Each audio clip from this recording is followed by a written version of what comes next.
ഗാഥ എഡ്യൂസോൺ YouTube ചാനലിലേക്ക് എല്ലാവർക്കും സ്വാഗതം. മാത്തമാറ്റിക്സിലെ ഏറ്റവും പ്രധാനപ്പെട്ട ഒരു ഭാഗമാണ് ഇന്ന് പറയാൻ പോകുന്നത്. HCFനെ കുറിച്ചാണ് പറയാൻ പോകുന്നത്. HCF അഥവാ ഉസാഗ. HCF അതിൻ്റെ ഫുൾ രൂപം ഹയസ്റ്റ് കോമൺ ഫാക്ടർ എന്നാണ്. ഉസാഗയുടെ മുഴുവൻ രൂപം ഉത്തമ സാധാരണ ഘടകം എന്നാണ്. അപ്പോൾ ഈ HCF എന്ന് പറയുന്ന അതിൻ്റെ ഫുൾ രൂപത്തിൽ തന്നെ നമുക്കറിയാം, ഹയസ്റ്റ് കോമൺ ഫാക്ടർ, ഏറ്റവും വലിയ പൊതുഘടകം എന്നാണ് പറയുന്നത്. അപ്പോൾ രണ്ടോ അതിൽ അധികമോ സംഖ്യകളുടെ ഏറ്റവും വലിയ പൊതുഘടകമാണെന്ത്? HCF. ഏറ്റവും വലിയ പൊതുഘടകം അല്ലേ? അതായത് രണ്ടോ അതിൽ അധികമോ സംഖ്യകളുടെ ഏറ്റവും വലിയ പൊതുഘടകമാണെന്ത്? HCF അല്ലെങ്കിൽ ഉസാഗ. അപ്പോൾ നമുക്ക് എക്സാമ്പിളിലേക്ക് കിടക്കാം. എക്സാമ്പിൾ വെച്ചിട്ട് എങ്ങനെയാണ് ചെയ്യുന്നത് നോക്കാം. അപ്പോൾ ഞാൻ ആദ്യം 8, 12 രണ്ട് സംഖ്യകൾ എടുത്തു. ഒരു സംഖ്യ 8 എന്നും മറ്റൊരു സംഖ്യ 12 എന്നും എടുത്തു. ഈ രണ്ട് സംഖ്യകളുടെ HCF അല്ലെങ്കിൽ ഉസാഗ കണ്ടുപിടിക്കാൻ പോവുക. അപ്പോൾ നമ്മൾ പറഞ്ഞു പൊതുഘടകത്തിലെ ഏറ്റവും വലിയ സംഖ്യയാണ് ആര്? HCF എന്ന് പറഞ്ഞു. അപ്പം 8ൻ്റെയും 12ൻ്റെയും പൊതുഘടകം നമുക്കിവിടെ കാണാം. 8ഉം 12ഉം എന്ത് സംഖ്യയാണ്? ഇരട്ട സംഖ്യയാണ്. ഇരട്ട സംഖ്യകളുടെ പൊതുഘടകമായിട്ട് നമുക്ക് എപ്പോഴും വരുന്നത് ആരാണ്? 2 അല്ലേ? ഇനി അതായത് 8നെ 2 കൊണ്ട് നിശേഷം ഹരിക്കാം, 12നെയും 2 കൊണ്ട് നിശേഷം ഹരിക്കാം, 2ലും പോവും.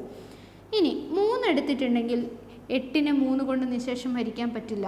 അപ്പോൾ പക്ഷേ 12ന് പറ്റും, പക്ഷേ 8ൽ പറ്റില്ല. അതുകൊണ്ട് നമുക്കത് എടുക്കാൻ പറ്റില്ല. ഇനി 4 എടുത്താൽ 8നെ 4 കൊണ്ട് നിശേഷം ഹരിക്കാം, 12ലും 4 പോകും. അപ്പോൾ 2 8ലും 12ലും 4 പോകുന്നതുകൊണ്ട് അതും ഒരു പൊതുഘടകമാണ്. 8ൻ്റെയും 12ൻ്റെയും പൊതുഘടകമാണ് ആര്?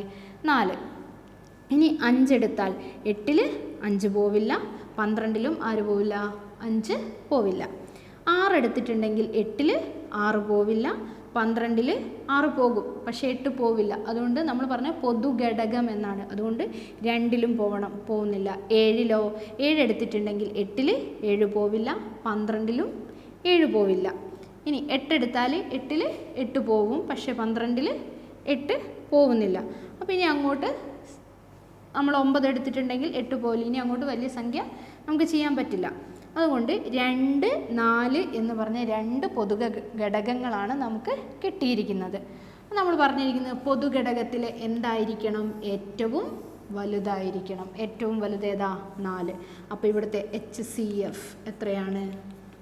4 അല്ലേ? അപ്പോൾ 8ൻ്റെയും 12ൻ്റെയും പൊതുവായ ഘടകങ്ങൾ നമുക്ക് കിട്ടി. 2, 4 ആണ്.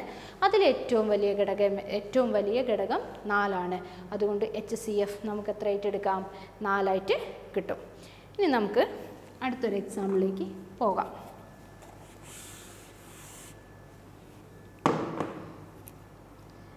പന്ത്രണ്ട് 24 36 അല്ലേ?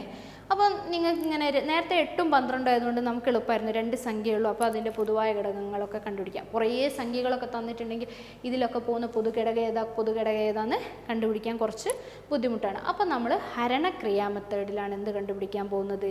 HCF കണ്ടുപിടിക്കാൻ പോകുന്നത്.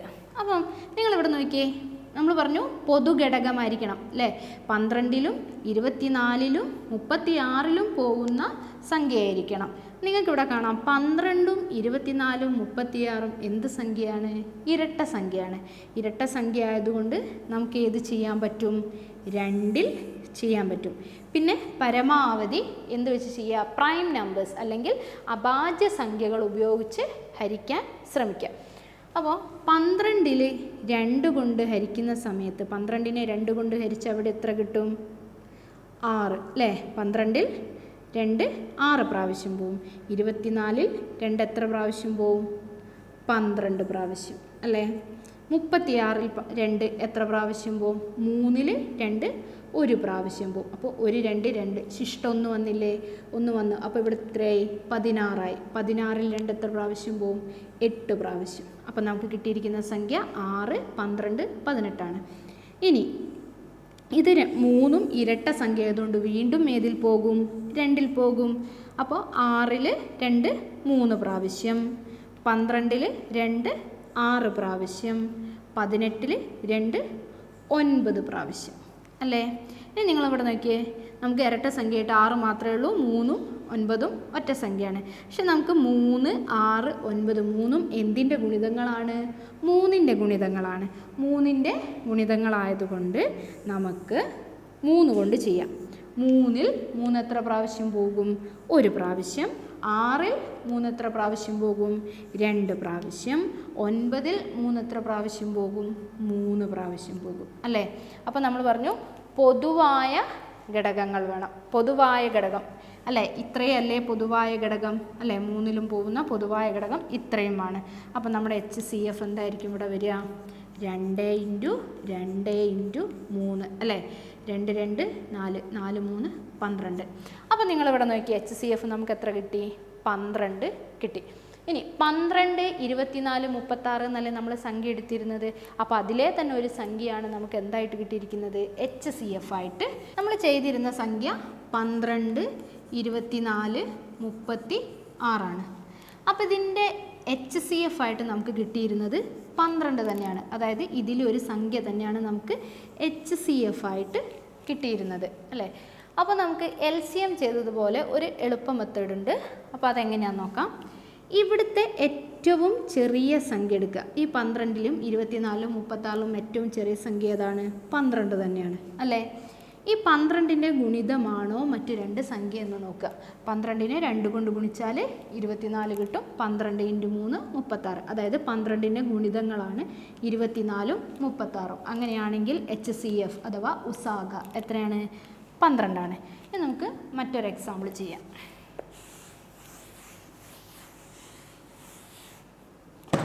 നമ്മൾ ചെയ്യുന്ന മറ്റൊരു എക്സാമ്പിളാണ് 8, 16, 32. അപ്പോൾ ഞാൻ പറഞ്ഞതുപോലെ നമുക്ക് എന്ത് ചെയ്യാം? ഇവിടുത്തെ ഏറ്റവും ചെറിയ സംഖ്യ ഏതാണ്? 8 ആണ് അല്ലേ? ഏറ്റവും ചെറിയ സംഖ്യ 8. 8ൻ്റെ ഗുണിതമാണ് 16. 8 × 2 16. 32ഉം അതുപോലെ ആരുടെ ഗുണിതമാണ്? 8ൻ്റെ ഗുണിതമാണ്. 8 × 4 32. അങ്ങനെയാണെങ്കിൽ ഇവിടുത്തെ HCF ഏതാണ്? 8 അല്ലേ? ഒന്നും കൂടി പറയാം. 8, 16, 32 എന്ന 3 സംഖ്യയാണ് നമ്മൾ എടുത്തിരിക്കുന്നത്. അതിൽ ഏറ്റവും ചെറിയ സംഖ്യ നമ്മൾ അടയാളപ്പെടുത്തി വെച്ചു. ഏറ്റവും ചെറിയ സംഖ്യ ഏതാണ്? 8 ആണ്. 8ൻ്റെ ഗുണിതം 16. 8 2 16. 8ൻ്റെ ഗുണിതം 32. 8 4 32. അങ്ങനെയാണെങ്കിൽ ഈ ചെറിയ സംഖ്യയെ നമുക്ക് ചെറിയ സംഖ്യയുടെ ഗുണിതങ്ങളായിട്ടാണ് മറ്റ് 2 സംഖ്യയും വരുന്നത്. അതുകൊണ്ട് HCF എന്തായിട്ട് എടുക്കാം? 8 അല്ലേ? ഇനി നമുക്ക് മറ്റൊരു എക്സാമ്പിളിലേക്ക് കിടക്കാം. മറ്റൊരു എക്സാമ്പിൾ 12, 30, 84. ഞാൻ മറ്റൊരു എക്സാമ്പിൾ എടുത്തിരിക്കുന്നത് 12, 30, 84. ഇവിടെ നോക്കി, ഏറ്റവും ചെറിയ സംഖ്യ 12 അല്ലേ? പക്ഷേ 12ൻ്റെ ഗുണിതമാണോ 30? അല്ല. ഒരു 12 12, 2 12 24, 3 12 36 അപ്പോൾ 30 12ൻ്റെ ഗുണിതമല്ല. അപ്പോൾ നമുക്ക് ആ മെത്തേഡിൽ ചെയ്യാൻ കഴിയില്ല. അപ്പോൾ നമ്മൾ ചെയ്യാൻ പോകുന്ന മെത്തേഡ് ഏതാണ്? ഹരണക്രിയ മെത്തേഡാണ്. ഏതാണ്? ഹരണക്രിയ മെത്തേഡ്.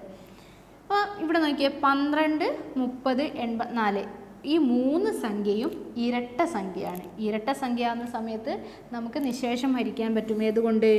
2 കൊണ്ട്. 2 കൊണ്ട് നിശേഷം ഹരിക്കാം.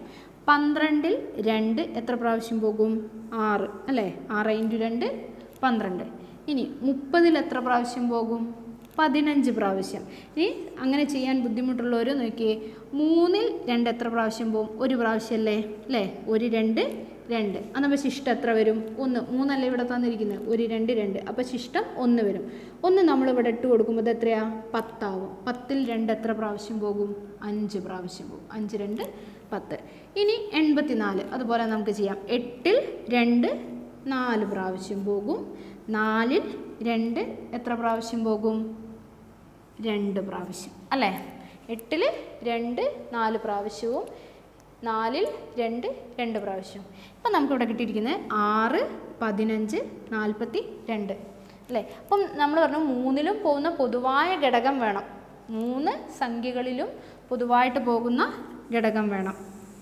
നോക്കിയേ 6 15 42 ഏതിൽ 2-ൽ പോവില്ല ഉറപ്പാണ്. കാരണം 15 എന്ത് സംഖ്യയാണ്? ഒറ്റ സംഖ്യയാണ് അല്ലേ. 15 ഒറ്റ സംഖ്യയാണ്. അതുകൊണ്ട് 2 കൊണ്ട് നമുക്ക് നിശേഷം ഹരിക്കാൻ കഴിയില്ല. അപ്പം 3-ൽ 3-ൻ്റെ ഗുണിതമാണ് 6. 15 3 5 3 15. അതുപോലെ 42 എന്തിൻ്റെ ഗുണിതമാണ്? 3-ൻ്റെ ഗുണിതമാണ്. നമുക്ക് 3 ചെയ്യാം.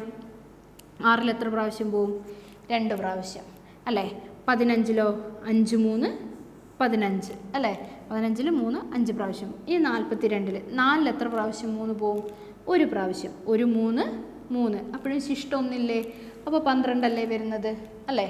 അപ്പോൾ 12-ൽ എത്ര പ്രാവശ്യം പോവും? 4 3 12. ഇനി നിങ്ങളിവിടെ നോക്കിയേ 2 5 14. 3-ലും കൂടി പോകുന്ന പൊതുവായ ഒരു സംഖ്യ ഉണ്ടോ? ഇല്ല. 3-ലും കൂടി പോകുന്ന പൊതുവായ ഒരു സംഖ്യ നമുക്ക് പറയാൻ പറ്റില്ല. കാരണം ഇത് 5ആണ്. 5-നെ ഒറ്റ സംഖ്യയാണ്, ഇത് ഇരട്ട സംഖ്യയാണ്. അപ്പോൾ 3-ലും കൂടി പോകുന്ന പൊതുവായ ഒരു സംഖ്യയില്ല. അപ്പോൾ പൊതുവായ ഘടകം വേണം. പൊതുഘടകം ഏതാണ്? ഈ 2ഉം 3ഉമാണ്. അങ്ങനെയാണെങ്കിൽ HCF നമുക്ക് എത്ര ഏറ്റെടുക്കാം? 2 × 3 = 6. അപ്പോൾ HCF എത്ര കിട്ടി? 6 എന്ന് കിട്ടി അല്ലേ. ഇനി നമ്മൾ പറയുന്നു അഭാജ്യ സംഖ്യകളുടെ HCF. അഭാജ്യ സംഖ്യകളുടെ HCF എന്ന് പറഞ്ഞിട്ടുണ്ടെങ്കിൽ 2 ഞാൻ കുറച്ച് അഭാജ്യ സംഖ്യ എഴുതാം. 2 3 5 ഇത് 3ഉം അഭാജ്യ സംഖ്യയല്ലേ. ഈ അഭാജ്യ സംഖ്യകളുടെ HCF എത്രയായിരിക്കും? അഭാജ്യ സംഖ്യകളുടെ HCF എന്ന് പറയും. ഈ അഭാജ്യ സംഖ്യകൾക്ക് നമ്മൾ പറഞ്ഞിട്ടുണ്ട് കോമൺ, അതായത് ഇതിലെ അഭാജ്യ സംഖ്യകളുടെ ഫാക്ടർ എന്ന് പറയുന്നത് എപ്പോഴും 1ഉം ആ സംഖ്യ മാത്രമായിരിക്കും അഭാജ്യ സംഖ്യകൾ എന്ന് പറയുന്നത്. അപ്പോൾ ഇതിന് കോമൺ ആയിട്ടൊരു ഫാക്ടറേ ഉള്ളൂ. ഏതാണ് ആ ഫാക്ടർ വരുന്നത്? 1 അല്ലേ. അഭാജ്യ സംഖ്യനെ നമുക്ക് 2-നെ 1 × 2 എന്ന് എഴുതാം. 3-നെ 1 × 3 എന്ന് എഴുതാം. 5-നെ 1 × 5 എന്ന് എഴുതാം. അപ്പോൾ ഇതിലെ പൊതുവായ ഘടകങ്ങൾ ഏത് മാത്രമേ ഉള്ളൂ? 1 മാത്രമേ ഉള്ളൂ. അപ്പോൾ ഇതിലെ HCF എന്തായിരിക്കും വരുന്നത്? 1 ആയിരിക്കും. അപ്പോൾ അഭാജ്യ സംഖ്യകളുടെ HCF അല്ലെങ്കിൽ ഉസാഗ എപ്പോഴെത്രയായിരിക്കും? 1 ആയിരിക്കും. ഇനി HCF ഒരിക്കലും എന്താവില്ല?